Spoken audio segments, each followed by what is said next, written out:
ٹھیک ہے. آپ سیاسی جماعتیں تو ڈیلیگیٹ ہو گئی نا. آپ تو بڑے خوش ہوں گے کہ فوج انکار کر دے گی مذاکرات. نہیں فوج انکار نہیں کرے گی. فوج ایک جو طریقہ کار ہے, کیا مجھے بتائیں کہ کسی جگہ پہ فوج سے مذاکرات کی آئین, جس آئین کا یہ ڈنڈورا پیٹ رہے ہیں, جس قانون کا, کہیں ہے کسی جگہ پہ ہے؟ یہ آپ نے بہت بڑی بات کہہ دی. اس سے لگتا ہے کہ آپ آرمی چیف کو اجازت نہیں دیں گے مذاکرات. نہیں, آرمی چیف کیا اس اختیار کو جو استعمال کریں گے, یا وہ کسی سیاسی جماعت سے بات کریں گے؟ جب انہوں نے کہہ دیا, جب انہوں نے اتنے الزامات سہ کر اپنے آپ کو غیر سیاسی کیا یا نیوٹرل کیا, دو لفظوں میں آپ دیکھیں نا, غیر سیاسی اور نیوٹرل کے دوران کا اتنا لمبا سفر ہے کہ جس سفر کا نہیں, آپ انہیں اجازت دیں گے آپ کی حکومت کے نہیں مذاکرات کی, آرمی چیف کو؟ نہیں, وہ تو فیصلہ انہوں نے جنہیں نے کہا ہے وہ جواب دیں گے نا. نہیں, آرمی چیف نے کرنا ہے فیصلہ یا حکومت نے کرنا ہے؟ جس کو کہا ہے وہی فیصلہ کریں گے نا جی. کس کو؟ دیکھیں, میں اگر کہتا ہوں کہ میں نے اس ادارے کے جاوید بلوچ صاحب سے جو ادھر بیورو چیف ہیں ان سے بات نہیں کرنی, آپ سے کرنی ہے, اچھا, تو اس کا فیصلہ تو آپ نے کرنا ہے نا. نہیں, اگر بیورو چیف ہے تو وہ پھر بیورو چیف اجازت دے گا تو میں آپ سے بات, وہ پھر آپ ان سے پوچھیں گے نا, لیکن یہ ہے کہ یہ فیصلہ آپ نے کرنا ہے. آپ کی حکومت اجازت دے دے گی؟ میں یہی کہہ رہا ہوں کہ یہ فیصلہ آپ نے کرنا ہے. اچھا, آرمی چیف نے کرنا ہے. ظاہر ہے وزیر دفاع نے نہیں کرنا, جب انہیں پتہ ہے کہ وزیر اعظم نے نہیں کرنا, جب انہیں پتہ ہے کہ یہ کہیں اس قسم کے نہ مذاکرات ہوئے ہیں تاریخ میں, نہ اس کی کہیں آئین قانون کسی جگہ پہ. نہیں, آپ لوگوں نے تو جنرل راحیل شریف کو بھی اجازت دی تھی عمران خان سے 2014 کے دھرنے کے بعد مذاکرات کی, آپ کو یاد ہے نا؟ جی بالکل, وہ ہماری اجازت, آپ تو آل پارٹیز کانفرنس میں بھی آپ نے بٹھایا تھا راحیل شریف صاحب کو, ہماری اجازت سے جو ہے وہ دھرنا ہوا تھا, ہماری اجازت سے وہ دوسرا دھرنا ہوا تھا. مطلب آپ کی اجازت کی ضرورت نہیں ہے. ہماری اجازت سے قبریں کھودی گئی تھی, ہم نے اجازت دی تھی سپریم کورٹ پہ جو ہیں اس کی دیواروں پہ آپ کپڑے دھو کے ڈالیں. یہ ساری اجازتیں ہم نے باقاعدہ لکھ کر موروں کے ساتھ. چلے مہربانو یہ بتائیں کہ چلے اگر یہ وزیر دفاع اجازت دے بھی دیتے ہیں اپنے سپہ سالار کو مذاکرات کرنے کی, تو کیا ایجنڈا ہونا چاہیے فوج سے مذاکرات پہ؟ کیا آپ چاہتے کیا ہے فوج کیا کرے؟ عمران خان کو باہر نکلوا دیں. نہیں, جہاں تک فوج سے مذاکرات یا گفتگو کی بات ہے, ہماری جماعت نے بڑا واضح اس پہ موقف پہلے دن سے لیا ہوا ہے. فوج سے تو صرف یہی مذاکرات ہو سکتے ہیں, یہی گفتگو ہو سکتی ہے کہ ان کا دائرہ اختیار کیا ہے, آئین کیا کہتا ہے, آئینی حدود کیا ہے. نہیں, اس کے علاوہ بیونڈ دیٹ تو فوج سے ہم نے کبھی کہا ہی نہیں کہ اس کے آگے مجھ سے بات کریں. میں کچھ اور باتیں کرنا چاہتی ہوں. وہ کنفیوژن کی بات کر رہے تھے کہ شاید ہم کنفیوزڈ ہیں, تو مجھے تو کنفیوژن حکومتی سائڈ پہ بھی بڑی لگتی ہے. ایک دن کہتے ہیں ہم پہ آرٹیکل 6 لگائیں گے, ہم کیا ملک دشمن ہے اور ہم کنسپریسی کر رہے ہیں پاکستان کے خلاف, دہشت گرد ہیں ہم, اور دوسری طرف کہتے ہیں کہ آئیں ہمارے سے مذاکرات کریں. تو پہلے یہ طے کر لیں کہ کیا ہم دہشت گرد ہیں, ملک دشمن ہے, اور اگر ہم ہیں تو آپ دہشت گرد اور ملک دشمنوں سے گفتگو کرنا چاہتے ہیں. ہم تو ایک سیاسی جماعت ہے جس کو پاکستان کی عوام نے بھاری بھاری ایک ووٹ دیا اور اس کے باوجود آپ آرمی چیف سے مذاکرات کرنا چاہتے ہیں, لیکن سیاستدانوں ہم نے یہ نہیں کہا کہ ہم آرمی چیف سے مذاکرات کرنا چاہتے ہیں. I don't know یہ گفتگو کہاں سے ایک نظر سن لیں ذرا طارق صاحب کی. میں اسی پہ بالکل نہیں, ایک اور چیز جو وہ ڈیلیگیٹڈ پاورز کی بات کر رہے تھے کہ وہ sovereignty belongs to Allah, yes, and is delegated via parliament and via whom? The people of Pakistan. ان کے ووٹ کے ذریعے, وہی ووٹ جس کو آپ نے, جس کا تقدس آپ نے پامال کیا, وہی ووٹ کی جس کو آپ نے چوری کیا. اچھا, انہوں نے کیا ہے, جس کو آپ نے اسٹیبلشمنٹ کا کوئی رول نہیں تھا جن سے آپ مذاکرات کرنا چاہ رہے ہیں. اگر اسٹیبلشمنٹ نے ان کی مدد کی یا پشتناہی کی, اچھا ابھی آپ کو شک ہے, ہم تو کہتے ہیں کہ دیکھیں نا کس نے کیا, ہمیں تو نہیں معلوم. آپ کو نہیں معلوم؟ بہت معصوم ہو جی, مجھے کیا معلوم, مجھے معلوم ہوتا اگر آپ اتنی ٹرائبیونلز میں دھکے کھا رہی ہوں. عطا طارق صاحب کی 60 سنا کے رہوں گا. سنائیں گے عطا طارق صاحب کیا کہہ رہے ہیں, ایک سیکنڈ سن لیں ذرا. ایک ٹریلر اس ملک میں چلایا گیا کہ میں چھوڑوں گا نہیں, میں کسی کو نہیں چھوڑوں گا, اور اس کے بعد اب نئی فلم آئی ہے مجھ سے پلیز بات کرو کے نام سے. جب ادارہ نیوٹرل ہوا تو اس کے بعد اب آپ اپنی حمایت مانگ رہے ہیں اور کہہ رہے ہیں کہ میری حمایت کی جائے. اگر آپ کی پارٹی کے لوگ یہ کہتے رہے کہ خان نہیں تو پاکستان نہیں, اپنے اپنے اہداف پر پہنچو, حملہ کرو, جلاؤ گھراؤ کرو, کبھی گریبان پکڑ لیتے کبھی پیر پکڑ لیتے. تو یہ کہنا ہو کہ خدا نہ خواستہ یہ ملک نہیں رہے گا اگر میں اقتدار میں نہ رہا, آپ کے لوگوں کا یہ کہنا خان نہیں تو پاکستان نہیں, تو میں یہ سمجھتا ہوں کہ یہ جو فوج کے ادارے کو سیاست میں ملوث کرنا چاہتے ہیں یہ ان کی ایک نئی سازش ہے, ایک نئی کہانی گھڑی گئی ہے جیل کے اندر سے. یہ جو اب کہہ رہے ہیں کہ نمائندہ مقرر کریں میرے سے بات چیت کرنے کے لیے, ان کو پتہ ہے کہ ان کا جو سوشل میڈیا سیل پکڑا گیا ہے اس کے تانے بانے ملک دشمنوں سے ملتے ہیں. اس ملک کی سلامتی کے اوپر کوئی کمپرومائز نہیں ہے. آپ اس ملک کے لیے ایک سیکیورٹی رسک ہیں. جی قمر اسلام صاحب, یہ واقعی فوج کو سیاست میں ملوث کرنا چاہ رہے ہیں عمران خان صاحب؟ جو طارق صاحب کہہ رہے ہیں آپ کے وزیر. نہیں بالکل نظر تو یہی آ رہا ہے نا. اچھا, تو پھر آپ روک کیوں نہیں وہ سکتے؟ چاہ رہے ہیں کہ ہمارے ساتھ بات کریں, لیکن یہ تو ٹھیک کہہ رہے ہیں, آپ کے ہاتھ میں کچھ ہے نہیں, آپ انہیں روک بھی نہیں سکتے مذاکرات سے, تو پھر آپ سے کیوں مذاکرات؟ دیکھیں نا, یہ بقول ان کا مینڈیٹ چوری ہوا. اچھا, اب جس نے چوری کیا, کس نے کیا؟ ہم نے کیا. اب تھوڑی دیر کے لیے نہیں, تھوڑی دیر کے لیے نہیں, صحیح بات کریں. کس نے چوری کیا؟ آپ نے کیا؟ میری گزارش, اسٹیبلشمنٹ میری بات تو سننے, میں لاجک بیان کر رہا ہوں. تو جس نے چوری کیا اس سے بھی بات کرنے کے لیے تیار نہیں ہے کہ شاید وہ واپس کر دے.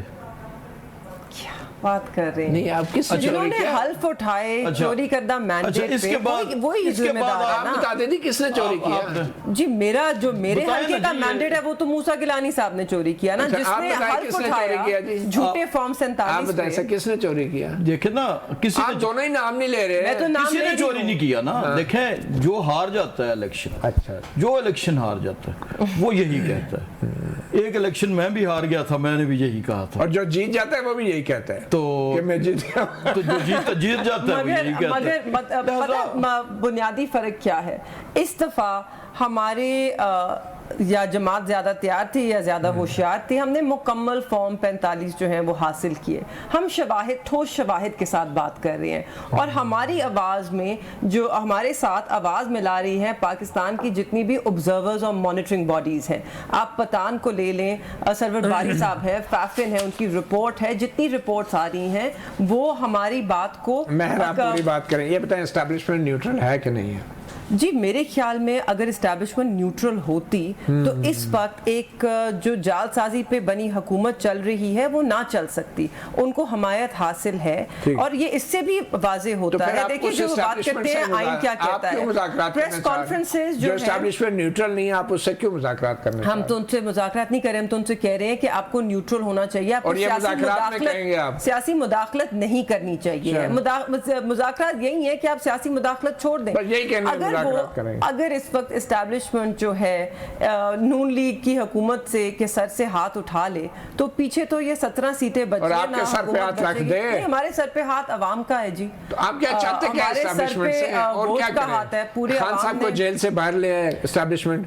خان صاحب جیل سے باہر خود بخود آ جائیں گے اگر عدالتوں پر دباؤ نہ ہو. آپ نے خود دیکھا ہے متی اللہ, آپ نے خود دیکھا ہے کہ ایسا کر کیا رہی ہے کہ آپ اس کو روکنا چاہ رہے ہیں, وہ کر کیا رہی ہے ایسا؟ کیا وہ اسلام آباد ہائی کورٹ کے 6 ججز نے اپنے خط میں لکھا, جو اس کے بعد پاکستان کے ہر پروونس سے, آپ کو Balochistan high court, Lahore high court, ہر طرف سے خط آئے, وہاں سے ججز کی شکایات آئیں کہ انہیں زد و کوب کیا جا رہا ہے, ان پہ دباؤ ہے. تو آپ عدلیہ کی خاطر مذاکرات کرنا چاہ رہے ہیں؟ نہیں, ہم تو, آپ پوچھیں دباؤ کہاں سے, میں آپ کو بتا رہی ہوں کہ یہ دباؤ ہے نا, عدالتیں خود کہہ رہی ہیں کہ ہم پہ بہت دباؤ ہے.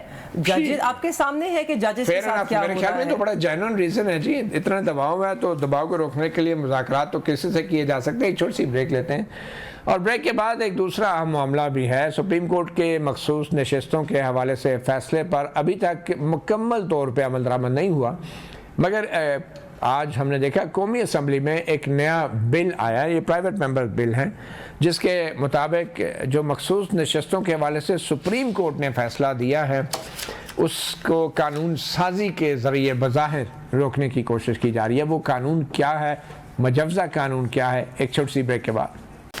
Welcome back. صحافی پروگرام میں ہمارے ساتھ موجود ہیں انجینئر قمر الاسلام, پاکستان مسلم لیگ نون کے رہنما, اور ان کے ساتھ مہر بانو قریشی, رہنما تحریک انصاف.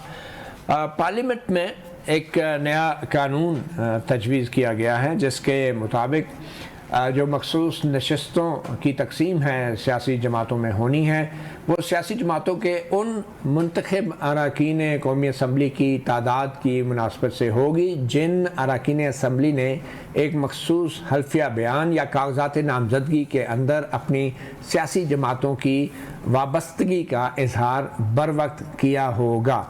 اور جنہوں نے کسی سیاسی جماعت سے اپنے کاغذات نامزدگی میں وابستگی کا اظہار نہیں کیا ہوگا تو ان کو آزاد تصور کیا جائے گا۔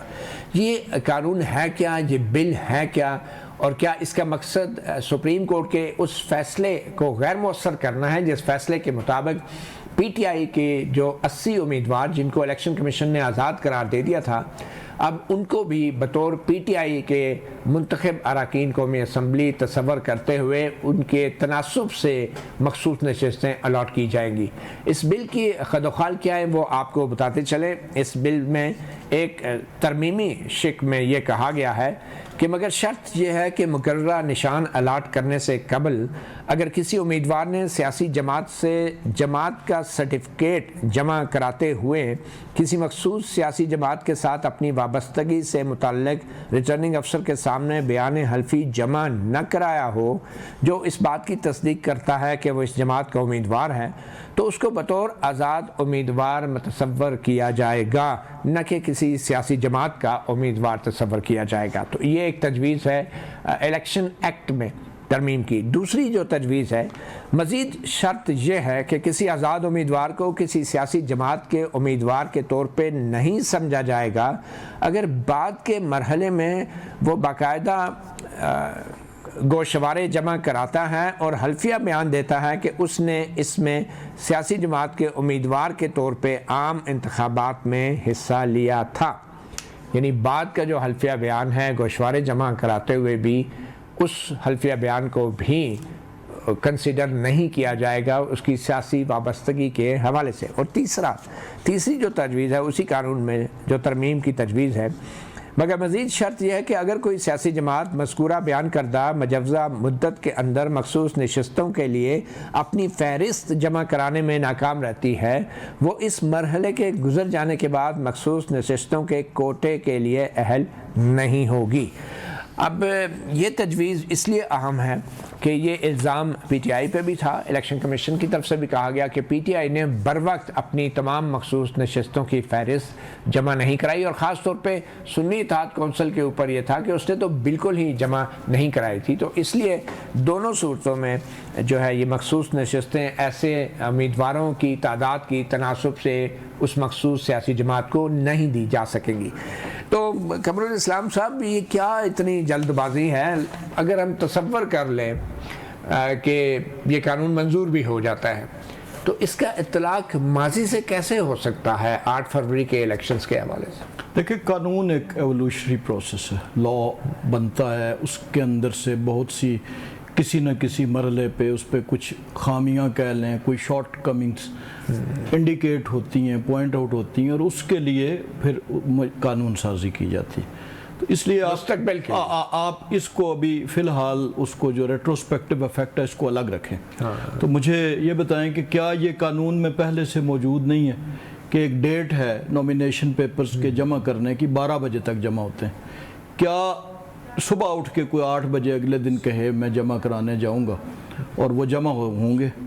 جو میں ایگزسٹنگ قانون کی بات کر رہا ہوں، تو یہ بیسیکلی اسی قانون کی ایکسپلینیشن ہے۔ اور یہ ایکسپلینیشن کیوں دی جا رہی ہے، اس کا مقصد کیا ہے؟ اس کا مقصد اس تشریح سے بچنا ہے جو ماضی قریب میں ایسی تشریحات کی گئی آئین کی اور قانون کی کہ جو اس میں تحریف کے مترادف تھی۔ یعنی تشریح تو اس چیز کی ہوتی ہے جس میں ایمبیگوٹی ہے۔ اب اس قانون میں آپ یہ مانتے ہیں کہ قانون میں ایمبیگوٹی تھی جس کی وجہ سے اب اس میں ترمیم کرنی پڑ رہی ہے؟ آپ مانتے ہیں اس بات؟ نہیں، ترمیم نہیں، میں آپ میری گزارش سن لیں کہ یہ فیوچر کے لیے ماضی کے اس تجربے کی روشنی میں تاکہ کوئی ری رائٹ نہ کر سکے۔ فیئر انف، فیوچر کے لیے تاکہ آپ کو تو پریشانی نہیں ہونا چاہیے، تو مستقبل کے لیے ہے اس کا۔ بالکل، مگر جب جیسے وہ کہہ رہے ہیں کہ قانون ایوولوشنری پروسیس ہوتا ہے، تو ایوولوشن میں کیا ہوتا ہے کہ چیز بہتری کی طرف ایوالو کرتی ہے، آگے کی طرف جاتی ہے، یہ اگریسو پروسیس لگ رہا ہے۔ کیونکہ اگر آپ ترامیم کرتے ہیں آپ قانون کو بہتر بنانے کے لیے، جو اسپرٹ ہے آپ کی کانسٹیٹیوشن کی، ڈیموکریسی کی، اور اس ان پرٹیکولر ریزرو سیٹس کو لے کر پروپورشنل ریپرزنٹیشن کی، اب آپ نے ریزرو سیٹس کیوں رکھی ہیں؟ کیونکہ آپ چاہتے ہیں کہ ہر جماعت کو جتنا اس نے ووٹ لیا ہے، جتنی سیٹیں جیتی ہیں، اس کے برابر یا اس کو دیکھتے ہوئے مخصوص نشستیں دی جائیں۔ اب اگر آپ یہ تشریح اس کی کریں گے یا آپ اس پہ یہ ترمیم کریں گے کہ لسٹ بعد میں سبمٹ نہیں ہو سکتی, آپ کو تو دیکھنا چاہیے کہ یہ سب ہو گیا, ایک جماعت تھی اس کو نکال دیا گیا, وہ پارلیمان میں آ کے پھر وجود میں آئی ایک نئی جماعت, قانون اس پہ خاموش ہے, قانون کچھ کہتا نہیں ہے, تو کیا کرنا چاہیے؟ تو ترمیم یہ ہونی چاہیے ہے کہ اگر پارلیمان میں آ کر انڈیپینڈنس اتنی بھاری تعداد میں ہو کہ وہ ایک جماعت بنا لیں, تو ان کو یہ فیسلٹی ملنی چاہیے ہے کہ وہ تب اپنی لسٹ دے سکیں, کیونکہ ہم یہ نہیں چاہتے کہ کسی اور کے ووٹ کے حصے کی سیٹیں کسی دوسری جماعت کو ملیں. ہم تو پروپورشنالٹی جو ہے, پیپلز مینڈیٹ, یس, اس کو ہم نے پروٹیکٹ کرنا ہے کیونکہ وہ سیکرڈ ہے. ٹھیک ہے, اس کا جو تقدس ہے, آزاد امیدواروں کو ایک نئی جماعت بنانے کی بھی اجازت ہونی چاہیے. بالکل ہونی چاہیے ہے. دیکھیے اگر تو یعنی آپ کے نزدیک بھی آئین میں ایسی ابہام موجود تھا؟ ہمارے جی بالکل آئین میں تو تھا نا, کیونکہ لکھا تھا کہ ایک تھا کہ صرف یہ ڈیٹ ہے دینے کی لسٹ, اس کے بعد یہ نہیں تھا. آئین میں ابہام تھا, آپ بھی کہہ رہے ہیں آئین میں ابہام تھا. ہم نے تو ہمیشہ کہتے تو ہم نے کہا تھا کہ آپ کو سپریم کورٹ کو تشریح کرنی, اور سپریم کورٹ نے تشریح کی. اسی ابہام کی وجہ سے تو حکمران اتحاد کو سیٹیں دی جا رہی تھی. ایگزیکٹلی, جو کہیں لکھا نہیں کے خلاف بات کی, جو کہیں لکھا نہیں تھا. اب کس قانون کے تحت ای سی پی نے جو اپنی خود ایک دماغ استعمال کیا, اس کو استعمال کرتے ہوئے مخصوص نشستیں بانٹ دیں باقی جماعتوں میں, قانون تو وہ بھی نہیں کہتا, قانون تو خاموش تھا, ایک ابہام تھا جس کی تشریح پھر سپریم کورٹ نے کی. اب ان کو اسی کو دیکھتے ہوئے اگر یہ ترمیم کر رہے ہیں تو میرے نظر میں جو اسپرٹ ہے لا کی, جو کہ پروپورشنالٹی پہ بیسڈ ہے, اس کو دیکھتے ہوئے کرنا چاہیے. ابھی تو یہ معاملہ جی کمیٹی میں جائے گا, اور ہم دیکھتے ہیں. ویسے لیکن اس کا تیسرا نقطہ بڑا اہم ہے جی. دیکھیں یہ جو مخصوص نشستیں, اس کا بھی ایک قاعدہ قانون ہے نا. میں ایک سوال کروں گا کہ باوجود اس کے کہ ول آف دا پیپل ہے, ایک کینڈیڈیٹ 24 سال اور 10 مہینے کا ہو تو سارا حلقہ کہے کہ اسے بنا دیں, یہ سے ایم این اے ہونا چاہیے ہمارا, تو کیا وہ بن جائے گا؟ یہاں پہ مخصوص نشستوں کے بھی اسی طرح پیپرز داخل ہوتے ہیں اور اس تاریخ کے اندر داخل ہوتے ہیں, اور پھر ایک لسٹ دینے کی بھی سیاسی جماعت کی ایک تاریخ ہوتی ہے. اس کے بعد جو دی گئی لسٹ ہوگی, اور اگر اس موقف کو, ان کے موقف کو مان لیا جائے, تو کیا ہوگا کہ یہ جن کو آج یہ حق دے رہے ہیں پارلیمنٹیرینز کو, کیا یہ کل پھر اکٹھے ہو کے کہیں ہم فلاں سیاسی جماعت کے ہیں تو یہ حق دیں گے نہیں؟ جی یہ اس سوال کا جواب دے, یہی امیدوار. ایک بڑا دلچسپ سوال میرے ذہن میں آیا. نہیں پہلے آپ ان کے سوال نہیں پہلے میں اس کے مطابق تو ان کو میں جواب دینے کے لیے میں آپ کو پتہ کیوں میں پوچھنا چاہتی ہوں یہ کہ مجھے بتائیے کہ اگر رات کے 12 بجے جیسے یہ کہہ رہے ہیں کاغذات جمع کرانے کی ڈیڈ لائن ہے, وہ ٹکٹ کی وغیرہ, اور 11:15 بجے سپریم کورٹ آف پاکستان ایک ایسا فیصلہ دے کہ جس سے اتنا بڑا ابہام پیدا ہو جائے کہ آپ کو سمجھ ہی نہ آئے کہ کون آزاد ہے کون نہیں. آپ نے ایک جماعت سے این نومینیشن ٹائم ختم ہونے سے پہلے, جو ٹکٹ جمع کروانے سے پہلے 15 منٹ پہلے آپ یہ کیس جو ہے, اور یہ 3 مہینے سے پڑا ہے, اس پہ کوئی فیصلہ نہیں ہو رہا, آپ ان کا نشان چھین لیتے ہیں, اور الیکشن کمیشن آف پاکستان اس کی تشریح یہ کرتا ہے کہ اب یہ جماعت ہی نہیں رہی, اور ہر کسی کو آپ آزاد کر دیتے ہیں. غلطی وہ تھی. اب یا تو ہم اسی پہ آ جائیں کہ اس غلطی کو درست کریں نا, کہیں کہ وہ غلط تھا, وہ مانا انہوں نے کہ غلط تشریح کی, اب اس کو ہم کس طرح ٹھیک کریں, لیکن ود ریٹروسپیکٹیو ایفیکٹ مانا سپریم کورٹ نے. نہیں, غلط تشریح تھی, تشریح تو تشریح ہوتی ہے نا. سپریم کورٹ کہہ رہی ہے ہمارا یہ مطلب نہیں تھا, تو اس میں کوئی ججمنٹ آپ ہم لوگوں کو آپ نہیں, آپ ہمارے سے اسی وقت فوری طور پہ وضاحت ہونی چاہیے, بالکل ہونی چاہیے, اور سپریم کورٹ کو ایسے فیصلے نہیں لکھنے چاہیے کہ جس کی غلط تشریح کی جائے. چیف جسٹس آف پاکستان کو اسی وقت ریویو لینا چاہیے. قمر الاسلام صاحب یہ بتائیں, آپ کے تو ماشاءاللہ نام میں قمر بھی ہے, اسلام بھی ہے, تو یہ مجھے بتائیں ذرا, یہ کیا کنفرنٹیشن آپ کرنے جا رہے ہیں عدلیہ کے ساتھ, پارلیمنٹ اور عدلیہ کے بیچ کوئی تناؤ جو پیدا کرنے جا رہے ہیں, بھئی کیا ہو رہا ہے؟ کیونکہ کوئی کنفرنٹیشن نہیں. دیکھیں ہر ایک کی اپنی حدود ہیں. عدلیہ کا کام آئین کی اور قانون کی تشریح کرنی ہے. تشریح کرنے میں اور ایڈیٹنگ کرنے میں فرق ہوتا ہے. ری رائٹنگ, آپ ری رائٹنگ کہہ لیں, ایڈیٹنگ کہہ لیں, تحریف کہہ لیں, جو بھی. میں بلیک لا ڈکشنری تو میرے پاس نہیں ہے, لیکن چلیں جو بھی ڈکشنری موجود ہے تو اس کی روشنی میں, تو اب یہاں پر اگر آئین کی کسی شک کے بارے میں ابہام ہے تو اس کو تو جوڈیشری کا کام ہے کہ وہ اس کی تشریح کرے، لیکن ایک آئین کا کسٹوڈین پارلیمنٹ کی شکل میں موجود ہے جس کا انہیرنٹ رائٹ ہے کہ وہ قانون کی اس تشریح کو اگر آتھر خود اس کو کلیریفائی کر دے تو پھر ویئر ڈز دیٹ تشریح لائز. تو کوشچن یہ ہے تو اگر اس معاملے میں آتھر تو پھر سپریم کورٹ بھی تھی مخصوص نشست، یہ بلے کے نشان کے حوالے سے اس نے بھی کلیریفائی کر دیا، سپریم کورٹ نے کلیریفائی یہ غلط تشریح آپ نے کی ہے، تو اس کلیریفیکیشن کو وہ خود آتھر کہہ رہا ہے. تو اسی رائٹ کو اور اسی پرنسپل کو یوز کرتے ہوئے میں کہہ رہا ہوں کہ اگر پارلیمنٹ اس چیز پہ آئے تو پھر میرا خیال ہے تشریح کرنے والے کا. چلیں ہم سنتے ہیں، آج وزیر قانون نے ایک اور اہم بیان بھی دیا ہے پارلیمنٹ میں، ان کو سنتے ہیں پھر آگے بات لے کے چلتے ہیں. چاہے وہ عدالت عالیہ ہو یا عدالت عظمیٰ ہو، انہیں آئین کی تشریح کا اختیار جو ہے وہ تو پوری ایک براڈر کانسٹیٹیوشنل سکیم میں ہے، لیکن آئین کو ری رائٹ کرنے کا یا آئین کی حیت تبدیل کرنے کا یا آئینی شکوں میں لکھی ہوئی چیزوں کو ایک نیا رنگ دینے کا اختیار نہیں ہے. جب یہ معاملہ آئین اور قانون کا آئے تو پھر جذبات کے ساتھ تھوڑا سا شعور اور عقل سے بھی سر ہم نے سوچنا ہے. اسی لیے میں عرض کروں گا کہ یہ ایک ایسا ایشو ہے جس پہ سارے ایوان کی ایک رائے ہے. یہ رائے بھی ہے کہ آقا کی حرمت پہ اگر آنچ آئے گی تو آواز بھی اٹھائیں گے، ہاتھ بھی اٹھائیں گے، لیکن یہ رائے بھی ہے یہ ایک ایسا قانونی ایشو ہے جس کو ڈسکس کرنے کے لیے زیادہ بہتر اور اپروپریٹ ہوگا اگر یہ ساری جماعتیں اصحاب بیٹھ جائیں، لا اینڈ جسٹس کی کمیٹی کو سونپتے ہیں ذمہ داری، وہ بیٹھ جائیں اور اس کو ایگزامن کر لیں.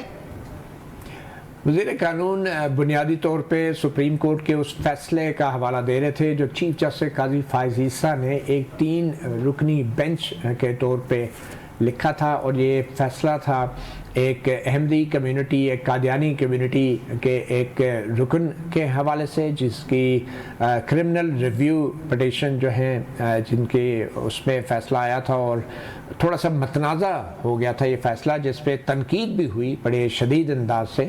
اور اس کے بعد اب وزیر قانون اور حکومت کے لیے یہ مشکل ہو گیا کہ ایک طرف چیف جسٹس قاضی فائز عیسیٰ ہیں اور دوسری طرف ملک کی مذہبی جماعتیں ہیں، اور آج بھرپور تنقید بھی ہوئی پارلیمنٹ میں سپریم کورٹ کے اس کیس میں فیصلے کے حوالے سے. تو وزیر قانون نے یہ فیصلے پر غور کے لیے یہ معاملہ اب کمیٹی کو ریفر کر دیا، اور ساتھ میں انہوں نے یہ کہا کہ پارلیمنٹ کے پاس یہ اختیار ہے کہ سپریم کورٹ کے کسی بھی ایسے فیصلے کو دوبارہ زیر غور لا کے اس پہ پارلیمنٹ اپنی قانون سازی بھی کر سکے. تو کمر الاسلام صاحب، یہ تو چلیں ایک فیصلہ تھا مبارک ثانی کیس کے نام سے جو مشہور ہے، جو سپریم کورٹ نے کیا اور پارلیمنٹ نے، وزیر قانون نے کھڑے ہو کے کہا کہ یہ کمیٹی اس پہ غور کرے، کیونکہ بظاہر وہ نہیں چاہ رہے تھے کہ اس معاملے کے اوپر فوری طور پہ کوئی کارروائی ہو سکے، کیونکہ دوسری طرف چیف جسٹس قاضی فائز عیسیٰ ہیں جن کے اوپر حکومت بہت ڈپینڈ بھی کرتی رہی ہے.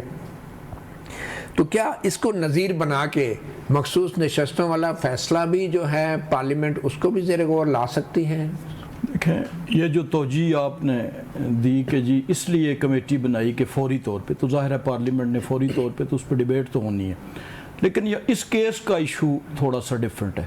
اس کیس کا کانٹیکسٹ یہ ہے کہ ایک ہوتی ہے مائنورٹی، فرض کیا اگر قادیانیوں کی کوئی اپنی کتاب ہو، اس میں وہ جو چاہے لکھیں، ہمیں کوئی اعتراض نہیں ہوگا، لیکن اگر وہ قرآن کریم جو ہماری کتاب ہے مسلمانوں کی، اور جس میں نبی پاک صلی اللہ علیہ وسلم کو آخری نبی جو ہیں وہ ہمارے عقیدے کے مطابق اس کے بغیر مکمل نہیں ہوتا، اس میں تحریف کریں، تبدیلی کر کے، اور اس کو اپنی اونرشپ دیں. یعنی آپ دنیاوی لحاظ سے اگر کاپی رائٹ کی مثال لے لیں تو وہ وہاں پر یہ والے قوانین آڑے آتے ہیں کہ وہ پھر گھر کے اندر بیٹھ کے بھی تو آپ کسی کتاب میں ایڈٹ کر کے اپنے نام سے. لیکن آپ نے وہ سپریم کورٹ کا فیصلہ پڑھا ہے، وہ مبارک اس میں انہوں نے ان کو لمیٹڈ حد تک یہ کہا ہے کہ وہ پبلکلی نہیں کر سکتے، لیکن ان کے جو اپنے ایڈیشنز ہیں، میرے خیال میں اس میں مس انڈرسٹینڈنگ اور مس رپورٹنگ زیادہ ہوئی ہے جس کی وجہ سے یہ غلط فہمی نہیں. لیکن جو فیصلہ پڑھیں بھی تو اس کے اندر جو چار دیواری کے اندر کی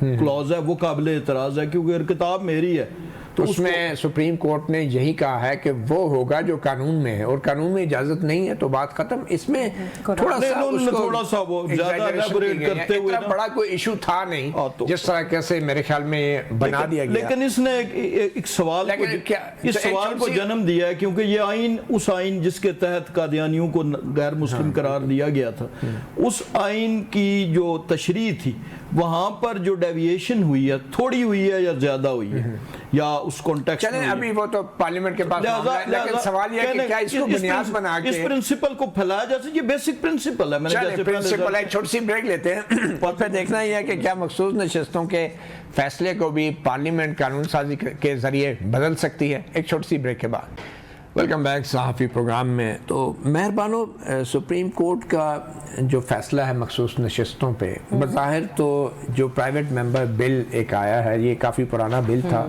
اور پتہ نہیں اس وقت کیا حالات تھے. فیصلے سے پہلے کا شاید یہ ٹیبل ہوا ہوگا یا بات کیا ہے، I don't know exactly. Qamar صاحب یہ بل بات کیا ہے، یہ پہلے کیا ہے؟ یہ 12 جولائی کے فیصلے. یہ چونکہ پرائیویٹ ممبرز بل ہے، سرکاری نہیں ہے، ہاں تو پرائیویٹ ممبر تو پیر کی شام کو بھی موو کر سکتے ہیں، 10 دن پہلے بھی کیا ہوگا. اس کا مطلب 12 جولائی کے فیصلے کے اور لگ بھی رہا ہے کہ یہ اس کو انڈو کرنے کی ایک کوشش ہے. تو اگر سپریم کورٹ آئین کی تشریح کر رہی ہے مخصوص نشستوں کے حوالے سے اور سیاسی جماعتوں کی تشریح کر رہی ہے اپنے فیصلے میں، اور تفصیلی فیصلہ ابھی آنا ہے، تو کیا اسے سادہ اکثریت کے قانون کے ذریعے سپریم کورٹ کے فیصلے کو بدلا جا سکتا ہے، یا پھر فار دیٹ میٹر کیا سپریم کورٹ کے فیصلے کے اوپر قانون سازی کی جا سکتی ہے؟ سب سے پہلی بات تو یہ ہے کہ ابھی ڈیٹیلڈ آرڈر آیا ہی نہیں. تو میرے خیال میں جمپنگ دا گن ہیئر، پہلے ڈیٹیل آرڈر آنے دیجئے، اس کو پڑھیے، سمجھیے منطق کیا تھا. سپریم کورٹ نے جو تشریح کی ہے، کیا آپ کو، مجھے لگتا ہے شاید ان کو سمجھ نہیں آ رہی، کیونکہ سپریم کورٹ کے پاس خود ہی کہتے ہیں نا تشریح کرتا ہے وہ قانون کی. تو سپریم کورٹ نے وہی تشریح کی ہے کیونکہ قانون وہاں پر خاموش تھا. اب بے شک جیسے ہم پہلے کہہ رہے تھے، آگے جاتے ہوئے گوئنگ فارورڈ آپ قانون بنا سکتے ہیں اسی تشریح کو مد نظر رکھتے ہوئے کہ یہ قانون یہاں پہ خاموش تھا، تو ہم اس میں جو سپریم کورٹ کے آرڈر کے مطابق ہی ہم آگے اس میں ترمیم کریں. مگر پورا آرڈر پڑھے بغیر، سمجھے بغیر ایک اس میں امینڈمنٹ لانا، میرے خیال میں اس سے تو صرف یہی ظاہر ہوتا ہے کہ اس میں یہ صرف چاہتے ہیں کہ وہ جو آرڈر ہے اس کو کسی طرح ہم روک سکیں. یہ بڑا کلیئر ہو گیا. مہربانی یہ بتائیں، تحریک انصاف کو مخصوص نشستیں نہ ملیں. بہرحال تحریک انصاف بھی تو کمپرومائز اور سمجھوتے کرنے کے لیے ہر وقت تیار رہتی ہے. کون سا اب جو عمران خان صاحب کا جو بیان آیا ہے کہ فریش الیکشن ملک میں کرائے جائیں، تو فریش الیکشن کا مطلب یہ ہے کہ جو عمران خان کے ساتھ کھڑے رہے لوگ، چاہے وہ ادارے تھے، چاہے وہ عدلیہ تھی جو فارم 45 کی تحقیقات کرنا چاہ رہی تھی، اور چاہے وہ ٹیرین وائٹ کا کیس تھا جس کی وجہ سے ججوں کو مبینہ طور پہ ہراساں کیا گیا، اور جو لوگ اس کاز کے ساتھ کھڑے تھے کہ یہ ریگنگ ہوئی ہے، تو عمران خان صاحب ان ساروں کو چھوڑ کے جو ہے آرمی چیف سے مذاکرات کرنے چل پڑے اور نئے الیکشن کروانے جا رہے ہیں. تو یہ کیا ان اداروں کے جنہوں نے سٹینڈ لیا، جنہوں نے کھڑے ہوئے، ان کو آپ نے اکیلا چھوڑ کے جو ہے وہ آپ چل پڑے نئے الیکشن کا مطالبہ کیا ہے؟ یہ مطلب نہیں ہے کہ نئے الیکشن جو دیکھیے، کیونکہ اگر تو نئے الیکشنز اسی موجودہ سسٹم کے اندر ہوتے ہیں بغیر کوئی، الیکشن کمیشن آف پاکستان نے دیکھیے بہت صاحب ظاہر ہو گیا کہ الیکشن کمیشن آف پاکستان نے ایک پارٹی بن کر ایک جماعت کے خلاف نئے الیکشن ہونے چاہیے. میرے خیال میں جب تک ہم اس کو ٹرائیبیونلز کو ریزالو نہیں کرتے، جب تک ہم جو کون ذمہ دار تھا اس دھاندلے کے لیے ان کو کٹہرے میں کھڑا کر کے ان کو سزا نہیں دیتے، تب تک فریش الیکشنز جو ہیں وہ بے معنی ہیں. بڑی بات کہہ دی آپ نے. آئی ہوپ کہ عمران خان آپ سے ایگری کریں اور آپ کی پارٹی. بہرحال صحافی پروگرام سے اتنا ہی، اجازت دیجیے. اللہ حافظ.